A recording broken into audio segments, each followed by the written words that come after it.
All right, I'm going to go ahead and start. My name is Lisa Rodriguez. I am with Newview Trust. I'm the Director of Retail National Accounts here. And today's webinar is going to be on Self-Storage Investing 101 class.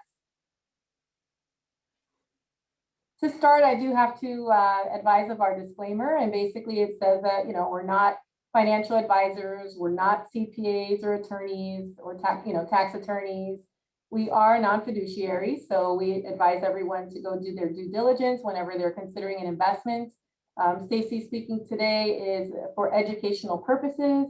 And again, always do your due diligence on any investment.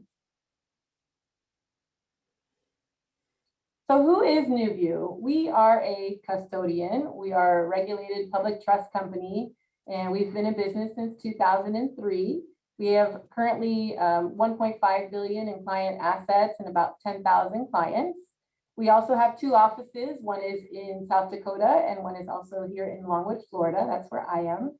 And we pride ourselves on making business or giving our customers simplicity, being available, and being responsive to our clients. So that's who we are, and we are a custodian just like Schwab and Fidelity, except what you can do with our IRAs is you can invest in alternative assets such as real estate. So next slide.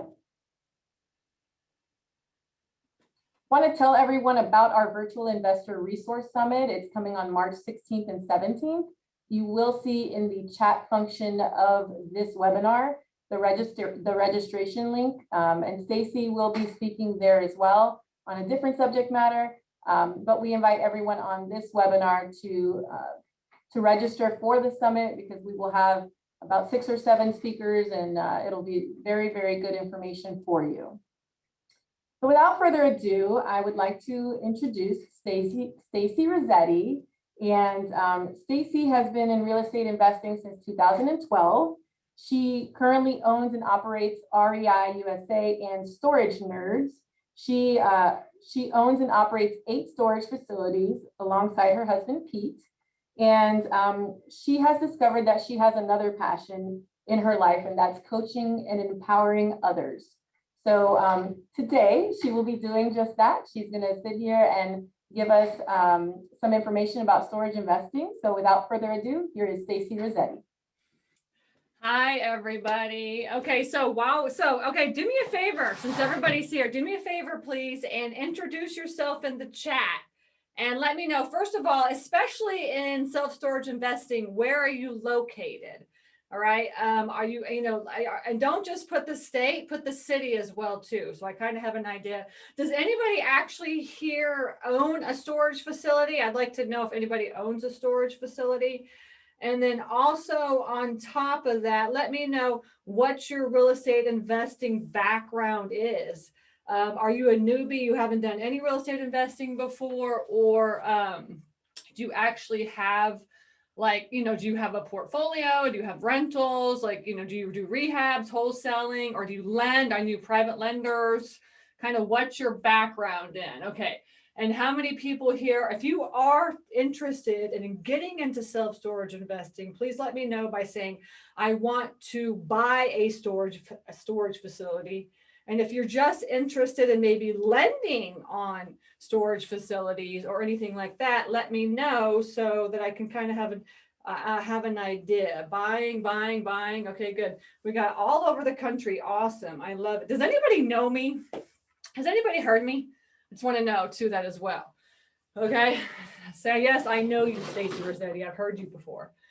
Okay, cool. No, real estate. Awesome. I love it. I love it so much. Okay, good. Now we only have 30 minutes. So this is going to be like, you cannot learn how to invest in self-storage in 30 minutes. All right. But I'm going to give you a brief overview of how self-storage works. I'm going to give you a brief overview of the self-storage investing world. Okay. And I've been teaching people how to invest in real estate since 2015, maybe. So about 7 years, I think now. And I've done every type of real estate investing transaction that you can imagine. I love that everybody here is from all across the country. There's so many opportunities in self-storage investing. So I'm going to kind of just go over those for you. Okay, today, just give you a brief overview. And I started investing in self-storage in 2015, and now we own, not 2015, 2017, and we own 8 storage facilities now. We're in Georgia. That's where we are. We have storage facilities all over Georgia. Okay. So just so you guys know, and you can check me out, just go to stacyrossetti.com and just check me out. And I have a lot of free trainings on there as well too. So if you really truly want to learn how to invest in self-storage, highly recommend that you go to stacyrossetti.com, check me out. And then also you can find me on YouTube as well. Okay. Okay, so let's get started in self-storage investing. I got a lot of good people, and this is a good way to introduce yourself to everybody too. You see, everybody's here, buyers, lenders, we're all kind of trying, we're all in here now. So it's a good way to introduce yourself in the chat and start to get to know everybody else as well. Okay, so self-storage investing, all right? There are 5 ways to invest in self-storage. Okay, we're gonna go over all 5 of those today. All right, so self-storage 101. I have really bad handwriting, so just FYI. There's 5 ways to invest in self-storage. That's what we're going to talk about today, is the 5 ways. And then at the end of the session, I want to know like which one you think is going to work for you, okay? I invest in this one. The very first one is mismanaged facilities. Mismanaged facilities. Okay. So when I say mismanaged facilities, what I mean is that they are anywhere from like 25 to 50% full. Okay. And so they're like mismanaged in the way that they're like just not properly managed, right? And so when I say 25 to 50% full, that means that like 25 to 50% are paying, or less than 50% are actually paying, and the units are rentable. Okay, the units are being rented or not, so that's 50% is paid. Okay, so with mismanaged facilities, there's something about them. In the self-storage investing world, right? This is considered commercial real estate. This is not like residential. So everybody in here that's doing like residential stuff right now, it's like totally opposite. In the commercial world, everything is about income, right? How much income is that property producing? Okay. So when you look for mismanaged facilities, obviously these facilities are not producing income most of the time, right? Most of the time, these types of facilities are like cash operated. They may get checks or cash, right? And then most of the time when they get the cash, they just pocket in the cash. All right. They're just putting it in their pocket and they're not even putting it on the books, right? So all they're doing is recording their the checks. This is how owners think. Okay. And so in the commercial real estate world, right, in order for you to get the most money out of your property, you have to show that your property is producing income. Okay. And actually that is the second type of property, income producing property. So we can talk about both of those together. Income producing, and these are kind of the 2 most popular ones, right? And the most popular strategies, right, out of the 5, okay? So mismanaged properties and income producing properties. So with a mismanaged property, the owner, when you talk to the owner is not going to be able to produce a P&L, a balance sheet, tax returns, or they don't want to produce it, right? Because maybe they're just like, maybe they got other companies that they're working, maybe have like 3 or 4 companies and they're just putting them all together. I see very, very, very often in this field, in this industry, I see owners of self-storage that essentially have like other businesses on the same property. I almost picked up one where the owner had he had a truck, he did truck, he did like body parts for trucks, and then he had like a mechanic shop, and then he was like, oh, I have just an extra piece of property, piece of land, I'll just throw some storage on it. And then he would just manage all 3 of those companies through like one company is what he did. And actually he had all that in his own name, which was crazy. But so you'll see that a lot in the self-storage investing world is like just owners are just like, I got some property, I'll just throw some storage facilities up, right?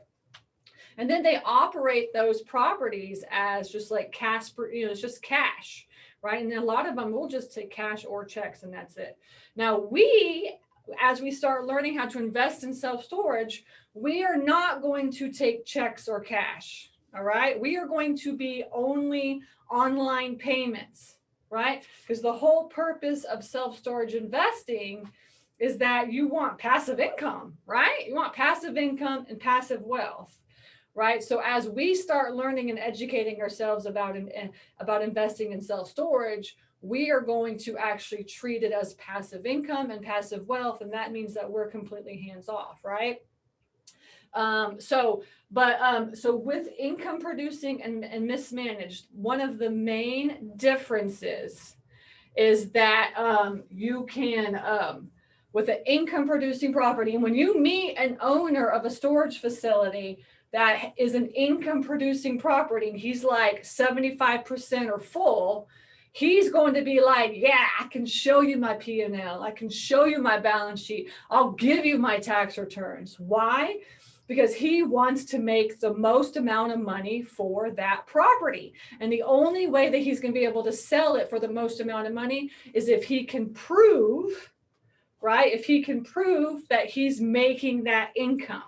Right, so this is so important for us as business owners to be showing all the income that we're making, because essentially, if you ever want to sell down the road, to sell a business, you have to show how much income that you're producing, right? But I'm going to say most storage facility owners, most do not understand this concept. Okay, which is good for us, right? Because then what happens is it becomes a mismanaged property. All right. And then that means that we can get it for 25 to 50 cents on the dollar, which is exactly what I do. I've done it with all my storage facilities. I only buy mismanaged facilities. And the reason why is because I love that value add. So it's really key in the self-storage investing world that you understand like the lingo. And one of the main lingos is going to be value add. How much value add is it, right? How much opportunity are you going to make? With an income producing property, they're going to be able to show you all the information, all the numbers, right? So that means you're going to be buying it at top dollar most of the time. And so then essentially you're buying a business, right? You're buying a business. Now, most of the time with an income producing property, maybe you can value add by like increasing the rates, or maybe there's some extra land that you can maybe build some more facilities on. But most of the time you're buying a cash flowing property. And these really honestly just depend on what your personality is. Like me, I'm very risk adverse. Like I'm just like, let's do it, and some people are like, no, I want to have that money coming in like as soon as I buy that facility. I want to make money on it, right? A mismanaged property, you have to understand that it's going to probably take you 6 months to a year to get that thing to actually make money. So you're going to have to come out of pocket every single month to run that facility on your own, right? So all of the properties that we buy, when we first buy those, within the first 6 to 12 months, we're paying out to keep those things running. All right. So that's one of the things you have to think about when you decide, like, okay, first of all, do I have money? All right. And if I do have money, do I have enough money to pay every single month, or do I just want that money to be coming in instantly? And that's going to help you decide what type of a property you should be looking for.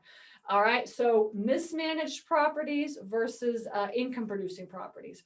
Another thing is that with mismanaged properties, you cannot go to a bank and get a loan for mismanaged properties. All right. Why? Because banks want you to be able to show that you're making income, right? And these are not making income. So I'm 100% privately funded. All right. So I borrow money from other people, and then I go out and I buy I buy mismanaged properties. And that's and basically that's all you can really do is you have to have the cash in order to buy those properties, because a bank is not going to fund those for you. Now, income producing properties, banks love storage facilities. Love storage facilities. Why? Because storage investing is considered recession resistant. Okay, not recession proof, right? Recession resistant. Recession resistant means that on an upturn, you're making money, and on a downturn, you're making money. And it's a very stable investment. That's why everybody wants to get into it, right? So, but if you're buying a mismanaged property, you're not making any money until you actually, actually get in there, clean out all the units that are all full of crap, right? And then get them available so that they can be rentable. We picked up an abandoned storage facility, and yes, there are abandoned storage facilities out there. We picked up one in January of last year. We closed on one, and it took us it was 100% full of crap, right? The owners had just let it go. Nobody was paying. They just walked away. They didn't even care, right? And so we bought it in January, and it took us about 3 months to get enough units available, as we would clean one unit out and then put it up and then try to rent it. Clean the next unit out, put it up, try to rent it. And it took us 3 to 4 months to get all of those units cleaned out. It was 76 units. And we got it for 150 grand. And great deal. And it took us about 3 to 4 months to really get all of those units cleaned out to where we could rent them. And then we started, and as we were cleaning them out, we were renting them, right? But then it took us really 6 months to get everything to be 100% full, or 90% full, something like this, right? But now we've had that thing for a year, right? So now it's been 1 year since we have that thing, and it's 100% full. In fact, we have a waiting list. And the truth of the matter is that if you are managing your property correctly, you should be 100% full. And the reason why is because there is a huge demand for storage facilities right now, a huge demand. I was watching a webinar by Marcus and Millichap maybe about a month ago, and they do quarterly webinars on they do webinars on all kinds of stuff, but they do a quarterly one on the self-storage industry. But they always have the big U-Hauls and all these people on there talking. But essentially, even these big, huge companies like U-Hauls and Public Storages and CubeSmarts, they're all full. They said they've never seen anything like this before. They are running their numbers on they're running their numbers between 70 and 80% full. If they're 80% full, they're happy. These big, huge box, right? But lately they're saying that this last year, they've been 100% full. And essentially what they're saying is that if you own a storage facility and you're not full, then you're not managing your storage facility properly. Now, it does take a little while to get these mismanaged facilities full, right? But when you buy an income producing property, usually those are going to be 80% plus full. And those are usually, you start generating that income immediately as you start buying it. Now, these are more expensive, right? These are going to be more expensive, right? These are going to be a typical cap rate is 8%. Whereas mismanaged, you're going to be buying these at a lower cap rate. All right. But so that's the difference between mismanaged and managed, mismanaged and income producing properties. Mismanaged, you cannot go to a bank and get a loan. So you need to find somebody to lend you that money, or you need to have that cash yourself. Okay. So it's either private money lenders, or you have your own cash, or partnering. Essentially, you could partner with somebody and say, okay, I don't have any money, but I know this person has money, so let's partner. And then I'll be the boots on the ground person that kind of manages and does everything, and he can just be the lender or whatever. You can also do that as well too. Okay, for mismanaged. For income producing properties, you're going to go to a local bank. Local banks love storage facilities, okay? And you get the best rate of return, you get the best interest rates and the terms at a local bank, right? So you don't want to be going to like a Wells Fargo or a Bank of America to get a storage facility loan. You want to go to like, you know, some small community, you know, your town's community bank, something like that, okay? And then you'll get, like, my students are getting like 4% or like 4% interest rate on a 20-year loan. Now, with an income producing property, you have to have 20% to put down. Okay, 20% to put down. All right. Whereas usually with private lenders, you can get those 100% funded. I mean, some lenders will say like, look, I'll fund like 90% or whatever. But usually I just get those 100% funded with my private lenders. Okay. So that's another thing, is if you don't have any money, hook up with a private lender, and then you can get out there and find a mismanaged property. Okay. Income producing properties.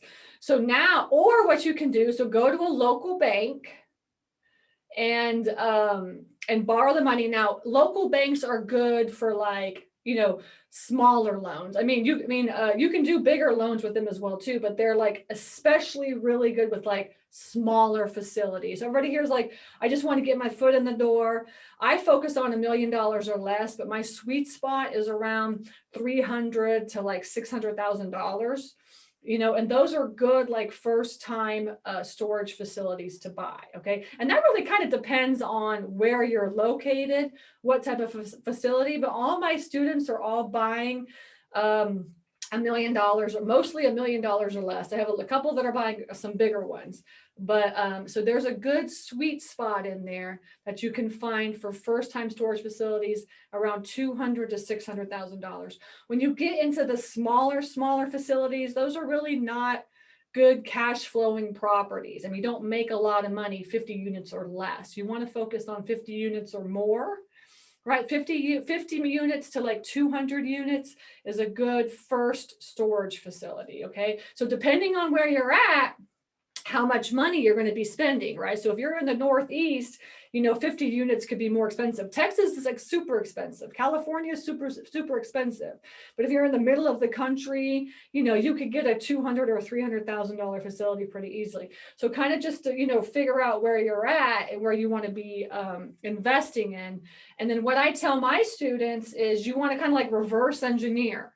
The question is, how much money do you have to put down?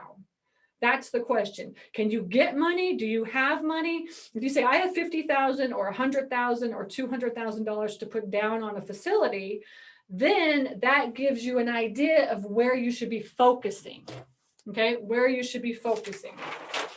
So the way that the storage facility industry works, and it's not like multifamily or any other commercial. Storage facilities are considered warehouses, and the warehouse industry is like completely different from every other commercial industry, okay? So I'm going to give you kind of an idea of how to look and where to be looking, okay? So, so this is considered right here a primary market. Primary is like the downtown city area, like the city area. Like, so I live in Georgia. So let's just say like Atlanta. The inside of the perimeter of Atlanta would be like a primary market. Okay. If you live in Orlando, I saw Orlando, you know, inside Orlando City, that's all primary market, right? Then when you start getting out of the burbs, out into the burbs, right?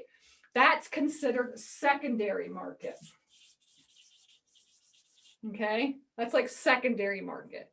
And then when you start going further out, like in the middle of like no man's land, Florida, no man's land, Georgia, all this kind of stuff out into the country, that's considered tertiary market. That's tertiary, right? So there's 3 different markets within the self-storage investing world. And we look at population of towns, populations of cities. Okay, so if it's like a lot of population, that's going to be a primary market, right? So a lot of population to me would be like 75,000 or more. All right, 75,000 or more, something like this. Okay, and usually you're going to get like a 5 to 7% cap rate. Okay, so if you want to invest in self-storage, you got to learn how to run commercial deal analysis. And so you have to learn like what's cap rate, ROI, cash on cash return, this kind of stuff. Okay. What's your yield? This is what people say, like, oh, what's your yield? What's your cash on cash return? That's what they're asking about in the industry. Okay. So in the primary market, typically 5 to 7. Atlanta would be like a 5% or a 6% cap rate, right? If you go like into a smaller town, like say like Augusta, you know, you could probably get like downtown primary market, a 7 cap, right? As you go further out into the secondary market, you're usually getting to an 8 to a 9% cap rate.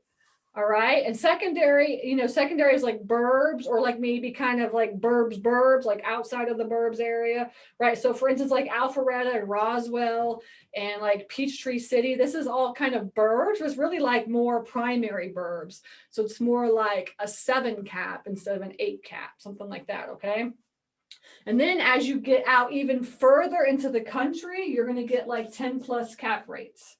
Okay. If you see like a storage facility in a tertiary market and its numbers are like 7 caps, which you'll see, bad deal.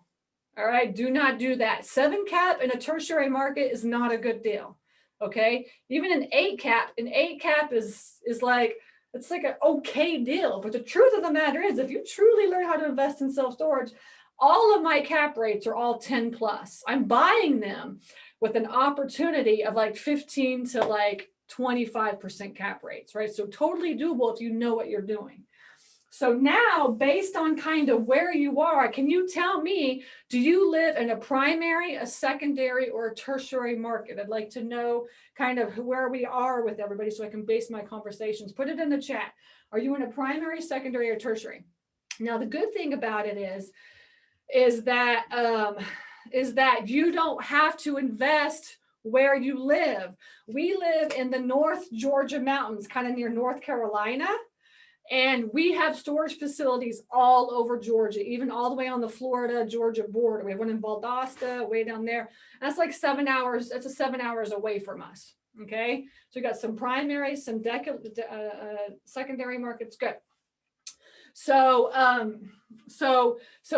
now you kind of have an idea of where you're looking. The truth of the matter is that I always tell my students, like, at least, 2 hours away is fine. All of our storage facilities are at least 2 hours or more away from us. But when you learn how to run them properly and make them totally electronic, totally virtual, totally automated, totally systematized, then you can have your storage facilities anywhere in the country. Right. So I have students that are like in California and they own them in like Missouri. I have one that's like lives in Pennsylvania and owns all in Louisiana. So like you can be very open to the markets that you want to be in. It doesn't have to be. And actually, the truth of the matter is when you're looking for your storage facilities, when you buy one that's right around the corner, guess what? It takes longer for you to automate that. When you're buying one that's 2, 3, 4, 6 hours away or in a different state, guess what? You got to automate that as soon as you possibly can, because you can't go there and check on it every single time, right? So all these mismanaged facilities that I buy, guess what? All the owners live right around the corner, right? Right around the corner. And I see this as a strategy. That's why I love mismanaged facilities. I'll go out driving for storage facilities and I call those storage facilities right when I'm in front, when I find them and I find dumpy storage facilities, I'll call them and guess what? That owner lives right around the corner. And if he wants to sell, he'll meet me right then and there, which happens all the time. Pretty much everyone I've ever bought that's happened to. So that's why I say mismanaged properties are great for value add, right? My mismanaged properties, I'm doubling the value of a mismanaged property within that first year. Okay. Now you can't go out and refi that out, right? You can't go out and refi that until you have like 2 years of income that shows like, 90% full, because you want to refi that out at like, the highest possible number that you can get, right? You know, so you don't want to be like, okay, it's a year in, I'm going to go refi this out. And you want to refi it out, you know, at least 2 years, if not 3 years or longer in. So my private lenders are always, they're always at least 3 years. The term of the note is at least 3 years, up to like however long they want to go. Some lenders are like, just keep my money, I don't care, you know. And then I'll refi those properties out as soon as it has 2 years of positive income, so I can get the most value out of that refi that I possibly can. Okay. I'm gonna, so that's mismanaged and income producing properties. Okay. And as I said, I have a lot of trainings on this on my website. Just go to stacyrossetti.com and you can just sign up for my free trainings. Okay. The last 3 are new construction.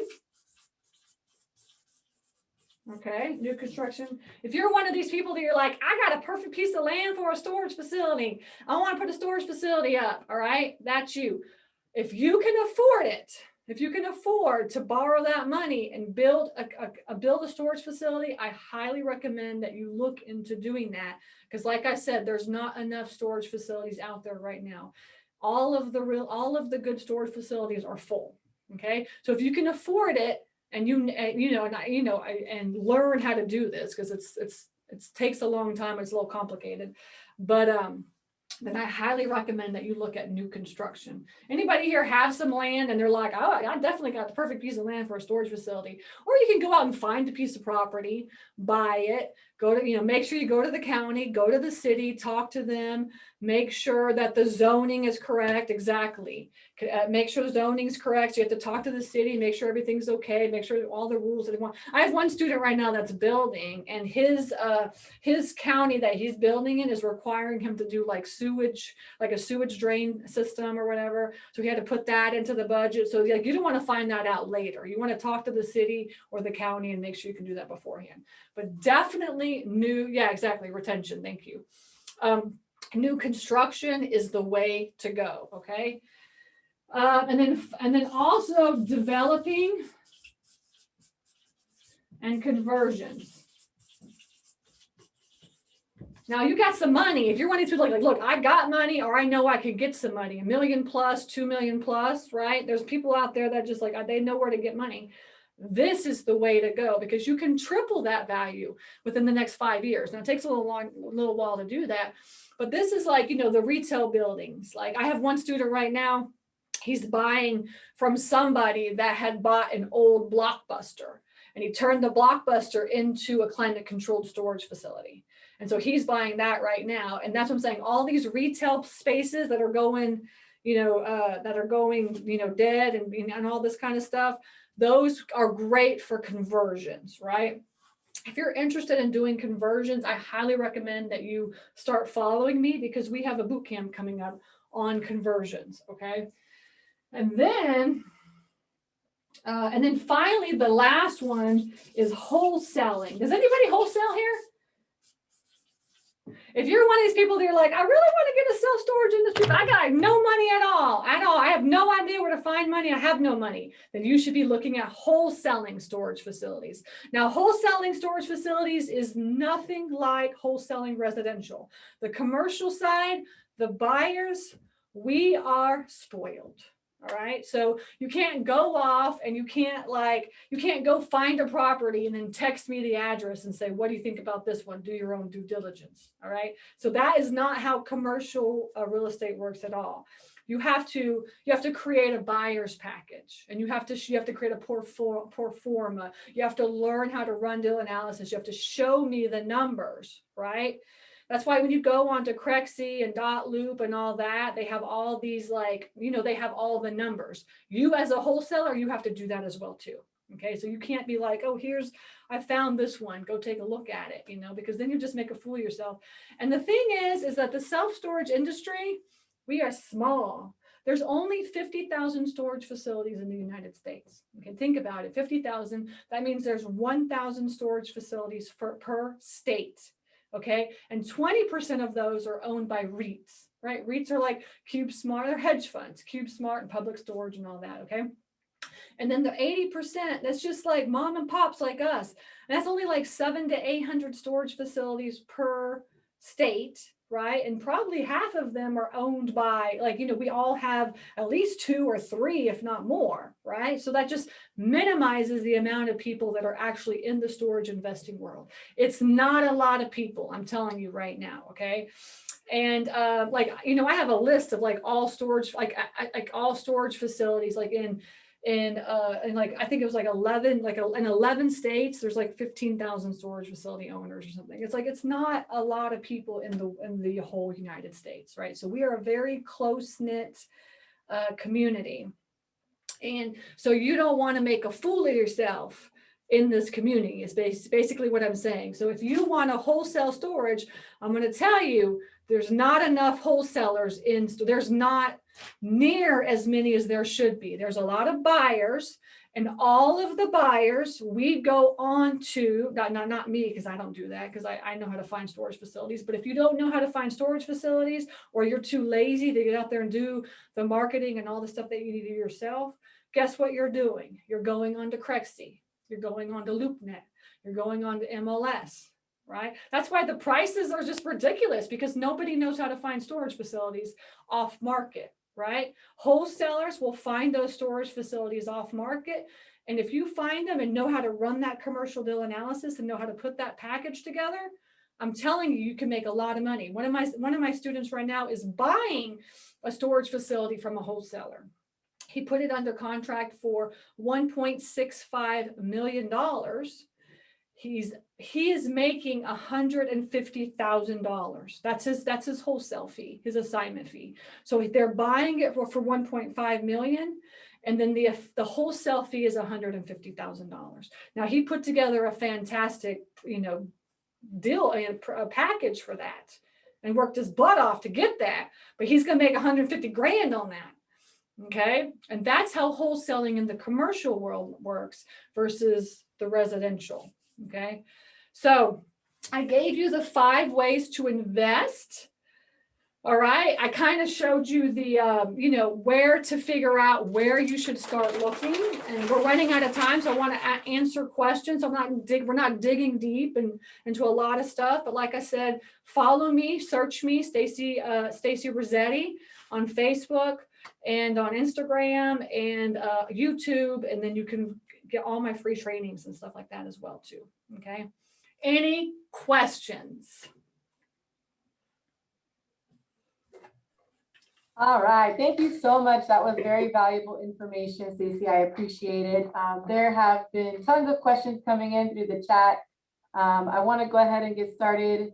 So one of the questions says, please give me information on where to look for mismanaged or abandoned properties. Yes. So you need to, that's like a whole nother session on how to do that. Like I said, watch some of my webinars if you truly want to start looking for storage facilities.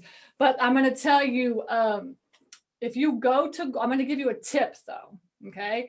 If you go to Google Maps and search storage facilities, okay, like in your areas, like just search storage facilities, and all the storage facilities that come up are not the ones that you want to buy. I can guarantee you that the same amount of storage facilities that come up on Google Maps is the same amount of storage facilities that are not on Google Maps. That is what I call the hidden market. Okay. And the only way that you can find those is driving for storage. All right. And I get into my trainings. But essentially, when you get into Google Maps and pull up storage, you'll get whatever amount, 5, 10, 15 of them. I can guarantee you that same amount is right in that same area. Okay. Someone else asked, how many acres do you recommend if you're building for storage units? You can put 50 units on 1 acre. So however many acres you can buy, 50 units fits on 1 acre. Okay. And then would you recommend against investing out of state? I live in California, where you describe the market to be super expensive. Yes, do not invest in California. You need to be going like north to Oregon, Washington. I have students that are in like Nevada, Oregon, Washington, Idaho. you know, or anywhere. I mean, honestly, anywhere. I have one student that like he lives in California and he invests in Missouri. Okay, so you just, like I said, you have to make it virtual, which is totally possible. And actually, I wanted to correct myself. 50 units goes on a half of an acre. That's my fault. 50 units goes on a half of an acre. So if you could get 2 acres, you could put 200 units. If you just do like rows of it's just rows of storage facilities. Okay. Sorry about that. Is cap higher in Tertiary because purchase prices of property is lower? So basically the way tertiary market works is that this is considered not risky and this is considered riskier. Why? Because you know, it's like, oh, out in the country, it's harder to fill the units up, right? So it's considered riskier. You want to buy at the highest possible, choose your market, and then buy in that market at the highest cap rate you can possibly get. All right. If it's an income producing property. Now, if it's a mismanaged property, obviously, when you buy it, your cap rate's going to suck. But on the opportunity side, your cap rate is going to be like super high. All right. You want it to be like really high. But essentially, this is considered riskier than this because units are harder to get filled. But the truth of the matter is, right now, units are not hard to be filled in even the tertiary markets. We only invest in the tertiary markets and we are full. Okay. What are the signs of mismanagement on a drive-by? Just a dumpy looking storage facility. I mean, you could just tell. It's just like houses. It's exactly like houses. You know, you won't know if you're driving by and looking. If you're driving by and look at, like, some of them are nice and they're still mismanaged facilities. But if you find any of the hidden storage facilities, then I would call them and talk to the owner and just ask them, like, hey, would you be interested in selling? Okay. Is there a difference in when you should invest in climate controlled versus not climate controlled? It's just where you're located. I'm sorry, versus the drive up. Yeah, it's just where you're located. Like, you know, I have a student right now that lives in Florida and is buying one in Maine. And then one in Maine is, of course, obviously climate controlled because it's like snows 6 months out of the year there, you know? So it's really kind of where you're located is whether or not you're going to find more climate controlled versus non-climate controlled. And it's really the price, you know, climate control is like double the price of what like a non-climate controlled is too. So you just want to make sure that your numbers are correct in that as well. Okay. I'm going to answer one because it's asking if this webinar will be recorded. Yes, that answer is yes. It will be housed on our blog section. So that'll be at newviewtrust.com/blog. And that'll be up by tomorrow, end of business.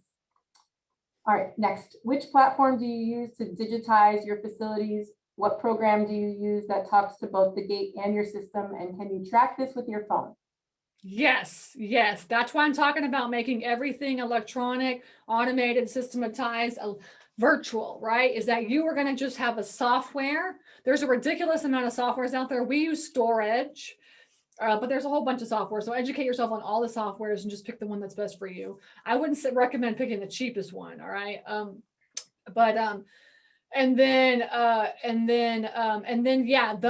That property management software that manages your entire company, right? So the mismanaged properties that we're buying, they're not using any softwares. They're using pencil and pad. And in fact, the $1.66 million storage facility that my student's buying right now, he does not even own a computer. He has almost 300, like 283 units. He doesn't even own a computer. He's managing everything on his notepad. And I'm telling you this, you see this more than not in this industry. Because like what happens is like when people are like 60, 70, 80 years old, they don't want to figure that stuff out. They just don't. They don't want to figure that out. Right. So they just like, whatever, I'll just work it my way and then I'll just sell it later is what they do. But the thing is that that thing is probably worth $3.2 million. We ran the number and he's getting it for $1.6 million because why? He was not managing it properly. What are the most popular size of storage units? 10 by 10s and 20 by 10s. Essentially, if you're going to build, just be like, do like 20 by 10s that you can put the middle up if you need to. So we have some of those where we can take that middle out or put it up. And it's either a 20 by 10 or a 10 by 10. And most people, they want bigger, honestly. Okay. We got a lot of junk. If anybody can tell me what is the amount of, if you could count all the items in your house, what's the average number of items in somebody's house? Giving me a guess in the chat so I can see what it is. But yeah, what's the average number of items in somebody's house? We just got a lot of junk, people. We just got a lot of junk. What is your thought on boat and RV storage? I love boat and RV storage. Love it. Go out there, find a piece of land, fence it in, and do some parking. We do this as well too. So we have parking, and we make more money on one of our facilities. We make twice as much money on the parking than we do on the units. Totally doable. And somebody said, do the storage facilities need to be staffed or can they be autonomous? So the ones that we buy, the $1 million or less, those are not staffed. So we have 8 facilities and we have one person, our office manager, that works 40 hours a week managing those. And then we have boots on the ground people that go out like once a week and just check on the facilities. So you do not need staff on these things. Now, when you get bigger, like when you get like 250, 300, then maybe you might need something, someone. But honestly, as I said, we have 800 doors and we don't have any offices at all. We just have our office manager, virtual. Assuming the zoning allows it, are there any factors that determine whether a location would be good for storage? Yeah, you need to get a feasibility study. If you're going to do new construction, one of the things that you do before you buy that property or that land is or if you have the land, is do the feasibility study. That's going to cost you probably around $5,000. That's what I said with new construction, there's a lot of upfront fees because if it's not zoned properly, you're going to have to pay to rezone that as well. And that takes a long time. So you have to do all the pre-development work. Essentially, there's pre-development, and then there's development, and then there's post-development with the construction. Okay. We're going to take like 1 or 2 more just because of time. What are your thoughts on single story versus multi-story? I mean, I'm like, okay, look, the longer I've been investing in real estate, the cheaper I get, the lazier I get. All right. So my idea of investing in real estate is how can I work the least amount of time and make the most amount of money. All right. And I just don't want to go out and buy huge, big businesses. And I don't want to go through that construction. I've done new construction before. It is not fun. All right. So for me personally, I'm lazy. I want to teach. And then we just go out and buy mismanaged facilities. And within like a month, we have those things up and running. Okay. And we're, what I'm saying? But if you build and you want to do 1 or 2 or whatever, you just have to have a strong stomach, be patient. It takes a long time. The value add is like, I have one person right now that borrowed $500,000, I think built like 150 units and just got it appraised. And it's not 100% full, but they praised it like 90% full. It's worth like $1.5 million.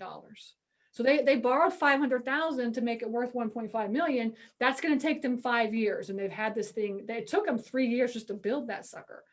So just think about it in terms of that. Do you want a long-term investment like that? That's the question. Okay, last question. After you buy them, what kind of marketing do you do to increase occupancy? So that is the thing with owning a storage facility. I did not say this, but so basically it's my 3-step process: finding them, funding them, running them. You have to learn how to find them, find the good deals, not the ones on the MLS or Crexy or LoopNet.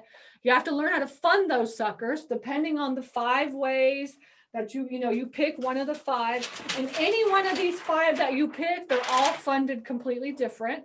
Okay. And then you have to learn how to run them. And actually running them is the hardest part. Why? Because it's a business. It's a business. All right. So you don't want to become the storage facility that I buy in the next 5 years. So you have to learn how to run these things. And that means you have to learn how to market to find tenants. How do you find, if you were going to search for a storage facility, what would you do? You would go on to Google Maps and search storage facilities near me, right? And then it would come up. Well, guess what? You got to learn how to do that. You got to learn online marketing. You got to learn Google AdWords. You got to learn all this stuff. So that's how you find tenants. Okay. So that's the hardest part, automating it and learning how to market to find your tenants. That's learning how to run your business properly. All right. So for those of you that are interested in saving the questions or the comments in the chat, just make sure you touch those 3 little dots on the bottom right of the chat box, and then you can save your chat. For those of you that are interested in going back and listening to the webinar, you can do so at newviewtrust.com/blog. Also, there's valuable information there on self-directed IRAs. We would be happy to discuss that for you. Thank you so much, Stacy. Very valuable information. We appreciate it. Do not forget to go register for our virtual investors resource summit. Stacy will be speaking on another topic. But again, we have a really nice panel of speakers. So look forward to seeing you there. Have a wonderful day. All right. Thank you, guys. Bye. Take care.